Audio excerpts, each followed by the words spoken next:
Bugungi videoda eko amaliyot haqida barcha haqiqatlarni gapiramiz. Bu videodan keyin eko haqida umuman savolingiz qolmaydi. Men urolog androlog Saminov Tohir 6 yillik tajribaga ega shifokorman. Shu kungacha mingdan oshiq bepush bemorlarga yordam berib kelganman. Birinchi o'rinda eko orqali tug'ilgan farzand haqida ma'lumot beraman. 1978-yilda Luiza Braun birinchi marta eko amaliyoti orqali tug'ilgan. U Buyuk Britaniyada tug'ilgan. Hozirda 2 nafar farzandi bor. Eng qizig'i, eko orqali tug'ilishiga qaramasdan bu 2 nafar farzandni u tabiiy yo'llar orqali dunyoga keltirgan. Ya'ni hech qanaqa eko amaliyotlari, aralashuvlarisiz. Bu esa odamlar orasidagi o'sha mishmishlarga nuqta qo'ygan, ya'ni eko orqali tug'ilgan bola faqatgina eko orqali farzandli bo'ladi degan, demak, yolg'onlarga nuqta qo'yib bergan. Hozirgi kungacha 12 milliondan oshiq chaqaloq eko orqali dunyoga kelgan. Va shu o'rinda aytishimiz mumkinki, eko orqali hech qanaqa nogiron farzand tug'ilmaydi yoki qanaqadir eko orqali tug'ilgan farzand tabiiy farzand bo'lmaydi degan gaplar hammasi yolg'on. Eko o'zi nima? Eko bu ekstrakorporal urug'lantirish hisoblanadi. Ya'ni o'sha homiladorlikni birinchi bosqichi, ya'ni urug'lanish bosqichi laboratoriyada amalga oshiriladi. Ya'ni ayol kishidan tuxum hujayralar olinadi, erkak kishidan urug' hujayralar olinadi va bir-biriga qo'shilib 5 kunlik embrionlar paydo bo'lgungacha bu embrionlar nazorat qilinadi va keyingi etaplarda shu embrionlar o'sha ayolning bachadonligiga ko'chirib o'tkaziladi.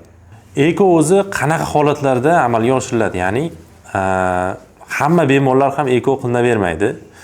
Ekoni qilish uchun ko'rsatmalar bor, ya'ni bemorlarga eko qilish uchun ko'rsatma bo'lsagina eko amaliyotlari tavsiya qilinadi. Birinchi o'rinda biz e'tibor beramiz bepushlik davriga. Bemorlar keladi 5 yil, 10 yil, 15 yil, hatto 20 yillik bepushlik holatlari bilan keladi. Ba'zi bemorlarda hamma analizlari yaxshi, ya'ni hech qanday muammo yo'q, lekin 5 yil, 6 yil, 7 yildan beri farzand bo'lmaydi. Bunaqa holatlarda eko tavsiya qilinadi, chunki barcha tekshiruvlar yaxshi chiqsa ham farzand bo'lmasligi mumkin. Bu holat tibbiyotda shu sababi noma'lum bepushlik deb ataladi, ya'ni idiopatik bepushlik deb nomlanadi. Shunaqa holatda eko tavsiya qilinadi. Bundan tashqari ayol tomonidan yoki erkak tomonidan qandaydir tabiiy homilador bo'lish uchun tibbiyot tomonidan, demak, kasalliklar bo'lsa ham eko tavsiya qilinadi. Erkak tomonidan qachonki urug'larda, demak, soni juda ham kam bo'lsa, ya'ni kriptozospermiya degan holat bor fanda. Spermogrammada 10, 20, 30, 40 donagina urug' bo'ladi xolos. Ya'ni normada 50, 60, 70, 100 million bo'lish kerak bo'lgan hujayra faqatgina 10, 20, 30 dona bo'ladi. Kriptozospermiya holati. Bunaqa holatda ham eko amaliyot tavsiya qilinadi. Va azospermiyaning og'ir variantlari, ya'ni neobstruktiv azospermiya holatlarida, ya'ni urug' nol holatlarida moyak ichida ozgina 20-30 dona urug' bo'ladi. Uni mikroteziya orqali olinib, bu holatda ham ekoksi amaliyot tavsiya qilinadi. Bundan tashqari, demak, urug' analizida erkaklarda urug'larda harakatlanishida muammo bo'lsa, ya'ni ba'zi bemorlarda bir dona ham urug' hujayrasi harakatlanmaydi. 100% hamma urug' hujayralar harakatsiz bo'ladi. Bu holatda ham ekoksi tavsiya qilinadi. Bundan tashqari, o'sha aytganimizdek, urug' soni juda ham kam bo'lsa va urug'da morfologiyasida muammolar bo'lsa ham eko amaliyot tavsiya qilinadi. Ya'ni siz davolanishlarni amalga oshirsangiz, barcha dori-darmonlarni qilsangiz, u morfologiyasida o'zgarish bo'lmasa ham, o'sha morfologiyasi sog'lom bo'lgan urug'larni tanlab olinadi va shu orqali eko amaliyoti tavsiya qilinadi. Ayol tomonidan qanaqa muammolar bo'lsa, asosan ayollarda shu turbalarida muammo bo'lsa, turbalari berk bo'lsa yoki turbalarda o'tkazuvchanligi yaxshi bo'lmasa ham eko amaliyot tavsiya qilinadi. Va ba'zi ayollarda shu tuxumdonlar erta qarish sindromi kasalligi bor, ya'ni o'zi yosh bo'lsa ham shu tuxumdon zaxiralari juda ham kam bo'ladi. Shunaqa holatlarda ham eko amaliyoti tezlik bilan bajarish kerak bo'ladi, chunki kun o'tgan sari bu ayolda tuxumdon zaxirasi tushib boraveradi. Endi eko bosqichlari haqida qisqacha ma'lumot berib o'taman. Birinchi o'rinda bemorlar qabulga keladi tekshiruv uchun. Ulardan to'liq kasallik tarixi so'rab surishtiriladi. Qanaqa davolanishlar olgan, qanaqa tekshiruvlar qilingan, eko amaliyoti uchun qanaqadir ko'rsatma bormi bu bemorlarda. Shular aniqlanadi birinchi o'rinda va kerakli hamma tekshiruvlar qilinadi. Bundan keyin agar eko amaliyotiga qarshi ko'rsatmalar bo'lmasa, o'sha ayolni menstrual sikli, ya'ni hayz siklining 2-kunidan boshlab eko amaliyoti boshlanadi. Bunda ayollarda gormonlar tekshiriladi, barcha tekshiruvlar qilinadi va stimulyatsiya jarayoniga o'tiladi. Ya'ni stimulyatsiya jarayoni bu o'sha tuxum hujayralarini yetiltirish, ya'ni folikularni katta qilish, tuxum hujayralarini terib olish uchun folikular kattalashtiriladi. Bu gormonal stimulyatsiya bilan amalga oshiriladi. Bu birinchi bosqich hisoblanadi. Keyingi bosqichda 10 kun, 12 kun davom etadi. Bu bosqich folikular ma'lum bir o'sha terib olish uchun tayyor bo'lgandan keyin bu folikular terib olinadi, hammasi. Folikularning ichidan tuxum hujayralari ajratib olinadi. Tuxum hujayralari ajratib olinadi. O'sha kuni o'sha ayolning xo'jayini urug' analiz topshiradi. Yoki ba'zilarda o'sha urug'lari muzlatilgan bo'ladi, ya'ni azospermiya holati bo'lishi mumkin. Eko amaliyotdan oldin urug' hujayralari bu bemorni eridan olib muzlatib qo'yilgan bo'lishi mumkin. Shu holatda u urug'lar muzdan tushiriladi va XC amaliyoti amalga oshiriladi. Bunda har bir tuxum hujayraga bittadan urug' hujayra kiritib chiqiladi. Va embrionlar o'sha 5 kungacha bo'lgan davrda o'sishi kuzatiladi va 5 kun bo'lgandan keyin barcha o'sha hosil bo'lgan embrionlar krikonservatsiya qilinadi, ya'ni muzlatiladi. Keyingi oyda shu ayolni bachadoniga transfer qilinadi, ya'ni ko'chirib o'tkaziladi. Bu shu qisqacha eko amaliyotini, demak, qanaqa bosqichlarda kechishi haqida edi. Keyingi masala, bemorlarimiz juda ham ko'p beradigan savollardan biri eko amaliyotiga qanaqadir garantiya bormi yoki kafolat bormi degan savolni berishadi. Umuman olganda kafolat tibbiyot sohasida kafolat degan tushuncha yo'q. Chunki sog'lik uchun hech kim kafolat bera olmaydi. Chunki darni ham, shifoni ham Alloh beradi. Faqat shifokorlar bunga sababchi bo'ladi xolos. Sizga to'g'ri sababini qilib berishi mumkin, lekin hech qanday garantiya bera olmaydi.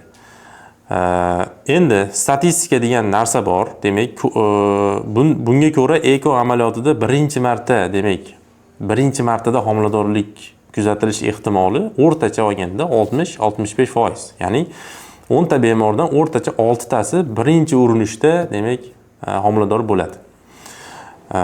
Endi bu statistika ham bu bemorning yoshiga va boshqa qo'shimcha kasallarga qarab o'zgarishi mumkin. Chunki ayolning yoshi o'tgan sari bu statistika tushib boradi. Misol uchun 40 yoshdan keyin 10% atrofida bo'ladi bu statistika. Shuning uchun kafolat degan tushunchani demak biz yaxshi tushunib olishimiz kerak. Demak, hech qanaqa kafolat yo'q. Bu yerda eng to'g'ri sabab qilinadi, shifoni demak Alloh beradi. Endi xalqimiz orasida tarqalgan miflar, ya'ni eko haqidagi yolg'onlar haqida qisqacha gapirib o'taman. Bulardan eng ko'p tarqalgani ekoda boshqaning urug'i yoki boshqaning tuxum hujayrasi yoki boshqaning embrioni ishlatiladi degan noto'g'ri tushunchalar bor. O'zi aslida biz musulmon davlatlarda faqat ekoni bir turgagina ruxsat berilgan. Ya'ni kim? O'sha eko qilinayotgan er va xotin nikohda bo'lishi kerak, shar'iy.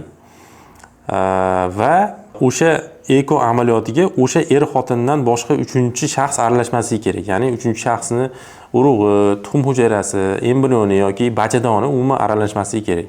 Ya'ni eko amaliyoti faqatgina shu er xotin o'rtasidagina amalga oshirishi kerak. Eridan urug' hujayra olinadi, ayolidan tuxum hujayra olinadi va hosil bo'lgan embrion shu ayolni bachadoniga qo'yiladi.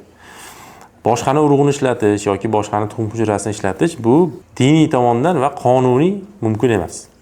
Ya'ni taqiqlangan hisoblanadi. Keyingi xalq orasida tarqalgan yolg'onlardan biri bu eko orqali faqat nogiron farzand tug'iladi degan gap. Eko orqali odatda demak sog'lom farzandlar tug'iladi, ya'ni tabiiy homiladorlikka qaraganda ham sog'lom farzand tug'iladi. Sababi eko jarayonida shu yuqorida aytganimdek hosil bo'lgan embrionlar genetik tekshiruvlar qilinadi. Ya'ni bu embrionlarda qanaqadir genetik nuqsonlar bo'lsa yoki nogironlikka olib keluvchi qanaqadir genetik kasalliklar bo'lsa, bu embrionlar hech qachon ayol bachadoniga qo'yilmaydi. Faqatgina sog'lom embrionlar qo'yiladi. Shuni hisobiga genetik kasalliklar bilan tug'iladigan farzandlar demak ko'rsatkichi keskin pasayadi.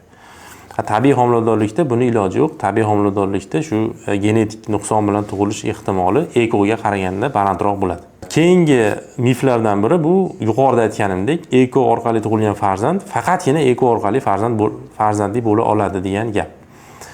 Bu ham yolg'on. Agarda eko orqali tug'ilgan bolada o'sha hayoti davomida qanaqadir bepushtlikka olib keluvchi kasalliklar bo'lmasa, tabiiy farzand ko'rishga olib keluvchi muammolar bo'lmasa, bemalol tabiiy farzand ko'rishi mumkin. Eko orqali tug'ildi degani bu farzand bepush yoki faqatgina eko orqali farzandli bo'ladi degani emas. Shunaqa yolg'onlarni orqasidan bemorlarimizda demak eko haqida noto'g'ri tushunchalar juda ham ko'p. Eko bu shu bepushlikni davolovchi zamonaviy bir usul xolos. Bu qanaqadir boshqacha metod emas. Shunaqa yolg'onlarga ishonib, demak o'sha eko orqali farzandli bo'lishi mumkin bo'lgan bemorlar ham farzandsiz o'tib ketganlar bor. Shuning uchun agarda ekoga muhtojlik bo'lsa sizda yoki yaqinlaringizda eko haqida noto'g'ri tushunchalar bo'layotgan bo'lsa, shu videoni jo'natib qo'ying va raqam qoldiramiz, bizga murojaat qiling. Xudo xolasa bepushtlikni qanaqa turib bo'lsa ham sizga qo'limizdan kelgancha yordam berishga harakat qilamiz.